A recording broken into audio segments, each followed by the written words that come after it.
تکلیف ہوتی ہے تجھے مرچیں بھی لگتی ہیں، تکلیف تو ہوتی ہے، بہت تکلیف ہوتی ہے جب 12ویں پہ لائٹوں سے گلیاں بھی سجتی ہیں۔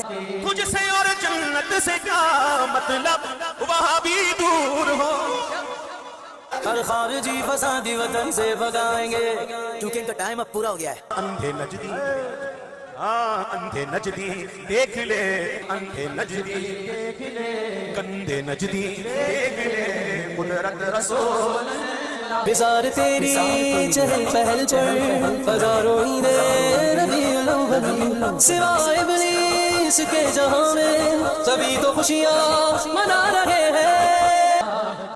ربیع الاول کے موقع پر محافل نعت کا اہتمام کرنا کیسا ہے، اور اس میں باقیوں کو گالیاں دینا دوسروں کو، یہ کیسا ہے؟ گالیاں دیے بغیر تو لوگوں کی تسلی نہیں نہ ہوتی سر، بلکہ انہوں نے نعتیں ایسی ایسی بنا لی ہوئی ہیں جناب، نجدیوں اور فلاڑیوں ٹمکاڑیوں اس طرح کر کے تو شعر بنائے ہوئے ساروں نے ایک دوسرے کو ابلیس ڈکلیئر کیا ہے۔ محفل نعت ضرور کریں، بخاری اور مسلم میں حدیث ہے، حضرت عمر ایک دفعہ مسجد نبوی کے پاس سے گزر رہے تھے، حسان ابن ثابت مسجد میں اشعار پڑھ رہے تھے، تو انہوں نے ان کو تیکھی نظروں سے دیکھا، انہوں نے کہا عمر اس طرح مجھے مت دیکھ، تم سے بہتر شخصیت نبی علیہ السلام موجود تھی اور میں ان کے سامنے اشعار پڑھتا تھا۔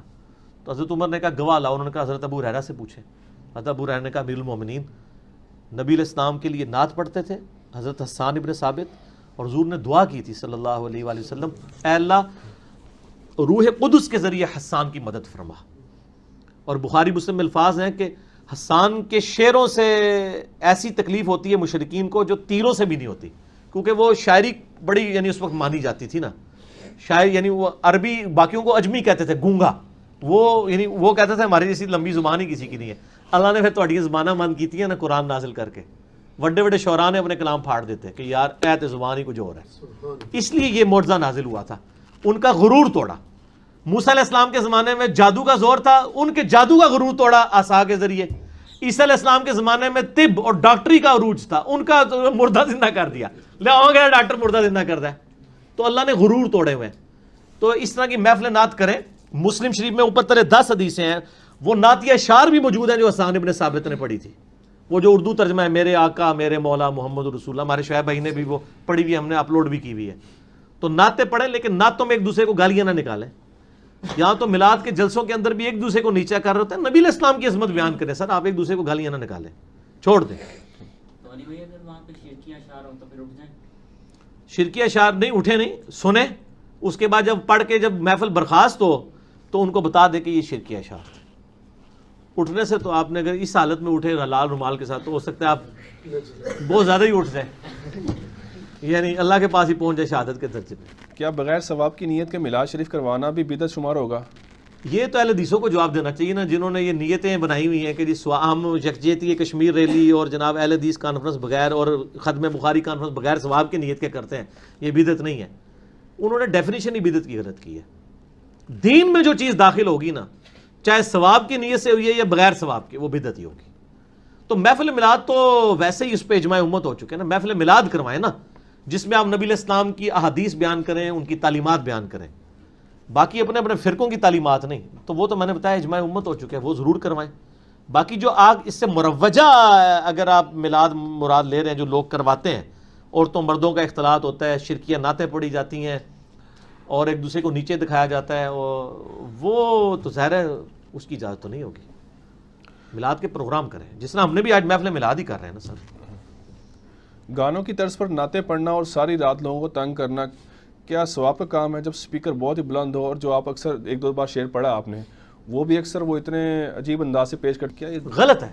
دیکھیں لوگوں کو تکلیف تو نہیں دینی نا، اس طرح جلسے جلوسوں میں روڈز کو بلاک کر کے مریضوں کو تنگ کرنا، اسکول میں جاتے ہوئے بچوں کو روکنا، اس کو تو کوئی صحیح نہیں سمجھتا۔ پریکٹیکلی سارے اس کو غلط سمجھ بھی رہے ہوتے ہیں لیکن پریکٹیکلی کر بھی رہے ہوتے ہیں۔ تو اس طرح نہیں ہونا چاہیے کہ پوری رات آپ کنٹرول انوائرمنٹ میں کریں نا۔ اور یہ خالی نعتوں کے ساتھ مسئلہ نہیں ہے، رمضان کے اندر شبینے میں 10 بندے امام کے پیچھے ہوتے ہیں اور باہر والا سپیکر آن کیا ہوتا ہے، تو یہ ڈیک بھی باہر کیوں لگاتے ہیں؟ آپ اندر لگائیں کنٹرول انوائرمنٹ میں، باہر لگا کے لوگوں کو تنگ کرتے ہیں۔ اور اگر آپ نے باہر لگانا ہی ہے تو سر جیسے ہی سونے کا ٹائم ہو تو بند کر دیں اسے، جس کو زیادہ شوق ہے اس کو کمرے کے اندر لے جائیں اور کمرہ سیل کر کے ڈیک اونچی آواز میں چلا دیں، 2 منٹ میں شوق اتر جائے گا، پتہ چل جائے گا جب وہ کانوں کے اوپر بار آئے گا تو یہ اس طرح تو غلط ہے، نہیں کرنا چاہیے۔ اصل بھی یہ دیکھا گیا کہ اکثر بیلوی جو لوگ ہیں، علماء ہیں، وہ بھی یہ جو عورت مرد کا اختلاط ہے ان موقعوں پہ ناجائز چیزیں، یہ میوزک وغیرہ، اس کو کنڈیم کر رہے ہوتے ہیں، غلط کہہ رہے ہوتے ہیں۔ اب عوام کے اندر یہ اس لیول تک چلی گئی یہ بات کہ وہ نہیں مانتے، اس میں بھی علماء کا قصور ہے، اس لیے کہ علماء نے جو ڈاکٹرائن ان کو پڑھائی تھی نا کہ محبت اور جنگ میں سب کچھ جائز ہے، وہ کہتے ہیں محبت رسول میں جائز ہے، وہ اب ان علماء کو یہ ڈر پڑ گیا ہمیں کوئی گستاخ رسول نہ کہہ دے۔ یہاں سپریم سنی علماء کونسل جیلم نے کئی بار یہ فتوے نکالے ہیں کہ عورتوں مردوں کا اختلاط نہ ہو، ڈانس نہ ہو، میوزک کے ساتھ نعتیں نہ ہو، لیکن عوام سنتی نہیں ہے۔ سر بدعت کا یہ تو نقصان ہوتا ہے، تھیندے تھیندے تھیں جاندہ ہے بندہ، ان تھی گئے نے، کیسے ان کو قابو کیسے کریں؟ ان کو قابو کرنے کا طریقہ یہ ہے کہ پہلے خود اپنے آپ کو قابو کریں نا، وہ پہلے تو اپنی اصلاح کریں نا، کہ لوگوں کو کتاب و سنت کی تعلیمات جو کچھ بتا رہے ہیں اب وہ تعلیمات وہ یعنی خود بھی اس کے اوپر عمل کریں نا۔ کیا ایسی محفل میلاد میں شریک ہو سکتے ہیں جہاں عورتوں کی نعتیں مرد بھی سن رہے ہوں، اگرچہ پردے کا اہتمام بھی کیا جائے؟ اس کو تو بریلوی بھی جائز نہیں سمجھتے، حرام ہے جی، مرد و عورت کا اختلاط نہیں ہونا چاہیے، عورت کی آواز کا بھی پڑتا ہے بالکل، عورتیں عورتوں کے اندر ہوں، مرد مردوں کے اندر ہوں، نعتیں بھی شرکیاں نہ ہوں تو ضرور سنیں، ایک دوسرے کی آواز نہ سنیں، یہ غلط ہے۔ اور عورت اونچی آواز میں نعت پڑھ سکتی ہے؟ پڑھے نا، لیکن عورتوں کے اندر نا باہر نہ نکلے۔ اکثر فیملی میں محفل میلاد میں شامل ہونا پڑتا ہے اور وہاں شرکیہ نعتیں بھی ہوتی ہیں اور آخر میں قیام بھی ہوتا ہے جس میں صلاۃ و سلام پڑھا جاتا ہے۔ ایسی صورتحال میں کیا کیا جائے جبکہ ان کا عقیدہ بھی یہ ہو کہ نبی صلی اللہ علیہ وآلہ وسلم محفل میں موجود ہیں؟ بہت مشکل سوال ہے جی، محفل میں جائیں ضرور، اپنے آپ کو ان ایکٹیویٹیز سے بچائیں، بیٹھ جائیں سنیں انڈر پروٹیسٹ۔ صحیح مسلم میں حدیث ہے نا، برائی کو ہاتھ سے روکو، ہاتھ سے نہیں روک سکتے، زبان سے نہیں تو کم از کم دل میں برا جانو، لیکن وہ سب سے ادنا درجہ ہے، ذالک اضعف الایمان۔ اس کے بعد ان کو ایجوکیٹ کریں کہ آپ یہ کہتے ہو نبی علیہ السلام یہاں محفل میں آتے ہیں، غلط ہے، کھڑے ہو کر ہاتھ باندھ کے نماز کے طریقے میں تو کسی کے سامنے نہیں آپ کھڑے ہو سکتے۔ ان کو بتائیں، ترمذی میں حدیث ہے نبی علیہ السلام اپنے استقبال میں کسی کو نہیں کھڑا ہونے دیتے تھے، اور ترمذی میں حدیث ہے جس کی خواہش ہو لوگ استقبال میں کھڑے ہوں وہ اپنا مقام دوزخ میں دیکھ لے۔ جب حضور دنیا میں موجود تھے اس وقت لوگ قیام نہیں کرتے تھے حضور کے سامنے، تو آپ یہ اب کیوں قیام کروا رہے ہیں؟ اور پھر یہ کہنا کہ وہ حاضر و ناظر، وہ تو میری ایک ہی حدیث کافی ہے، بخاری مسلم دونوں میں موجود ہے، جب 70 صحابہ کو دھوکے سے شہید کیا گیا، انہوں نے شہید ہوتے وقت دعا کی، اے اللہ ہمارے نبی کو ہمارے حال کی خبر کر دینا کہ ہم نے ان کا دین نہیں چھوڑا، اور نبی علیہ السلام نے فرمایا کہ مجھے اللہ نے خبر دی ہے کہ تمہارے ساتھیوں کو اس طرح شہید کر دیا گیا، انہوں نے شہید ہوتے وقت یہ دعا کی ہے کہ اے اللہ ہمارے نبی کو ہمارے حال کی خبر کر دینا۔